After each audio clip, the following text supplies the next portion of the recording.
Ready to move in premium triplex villas at Kollur APR Projects. ఆయన సూర్యాపేటలో మాట్లాడుతుంటే mic ఆగింది. అసలు ఎంత సిగ్గులేనోడంటే నేను మళ్ళీ విద్యుత్ అధికారులు అడిగిన.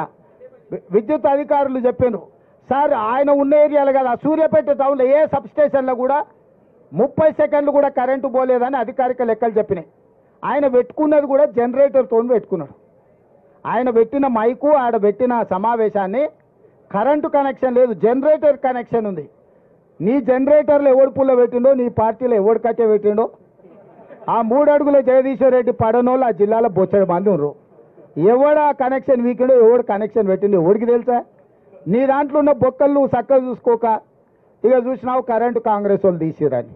చంద్రశేఖర్ రావు, నేను నీకు ఒక మాట చెప్పదలుచుకున్నా.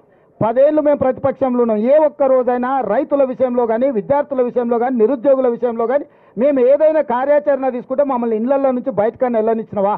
పోలీసు నిర్బంధాల మధ్యలో, పహారాల మధ్యలో, లాఠీ చార్జీల మధ్యలో ప్రతిపక్షాల గొంతు నొక్కి ఇంట్లో నుంచి బయటకు వెళ్ళక ముందే మమ్మల్ని గొర్రెలు ఇడ్చుకపోయినట్టు ఇడ్చుకపోయి పోలీస్ స్టేషన్లో వేసినావు కదా, అప్పుడే మర్చిపోయినావా? మేము ప్రజాస్వామ్యాన్ని నమ్ముతాం, విశ్వసిస్తాం కాబట్టి నీ పర్యటనకు మొత్తానికి ప్రభుత్వమే ఏర్పాట్లు చేసింది. నీ పార్టీ కార్యకర్తలు ఎవడు ఏర్పాట్లు చేయలే. కంప్లీట్గా నీకు రక్షణ కల్పించి ప్రధాన ప్రతిపక్ష నాయకుడికి ఎక్కడికైనా వెళ్ళని, ప్రజల్ని కలవని, ప్రజా సమస్యల మీద మొదటిసారి బయటకు వచ్చిండు. కనీసం ఇట్లనే ఆయన పాపాలు అడుక్కుంటాడేమని చెప్పి అన్ని ఏర్పాట్లు మా మంత్రివర్గం ఏర్పాటు చేసింది. ప్రతి క్షణం నేను ఎక్కడ కూడా ప్రతిపక్ష నాయకుడికి ఇబ్బంది కలగొద్దని మా పోలీస్ అధికారులకు సూచనలు చేసుకుంటే ఆయన పర్యటన అంతా జరగనిచ్చిన. ఒకవేళ మేమే అనుకుంటే నువ్వు ఇంట్లోకి వెళ్ళి బయటకు వెళ్తుంటివా చంద్రశేఖరరావు?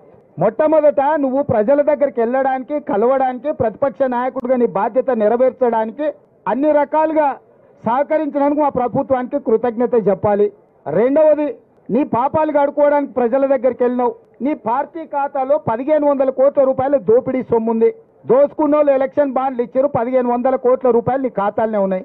ఆ పాపం సొమ్ము ఒక 100 కోట్లు ప్రజలకు వంచిపెట్టినుంటే, ఆ నష్టపోయిన రైతులకు అంతో ఇంతో 100 కోట్ల ఆర్థిక సాయం నీ పార్టీ ఖాతా నుంచి ఇచ్చినుంటే నిజంగానే ఈ రైతుల పట్ల నీకు సానుభూతి ఉంది, నిజంగానే రైతులు పంట నష్టపోయారు, దీన్ని ఏమన్నా సరిదిద్దాలని నీ ఆలోచన ఉన్నదని ప్రజలు అనుకునేటోళ్ళు.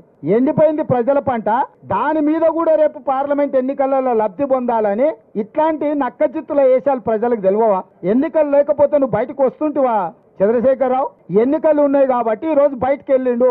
ప్రజలు ఏమంటున్నారంటే బొక్కలో దాచుకున్న ఎలుకకు పొగ పెడితే బయటకు వస్తుంది సార్, ఎన్నికలనే పొగ పెట్టినాం కాబట్టి ఎలుక బయటకు వచ్చిందని ప్రజలు అంటున్నారు.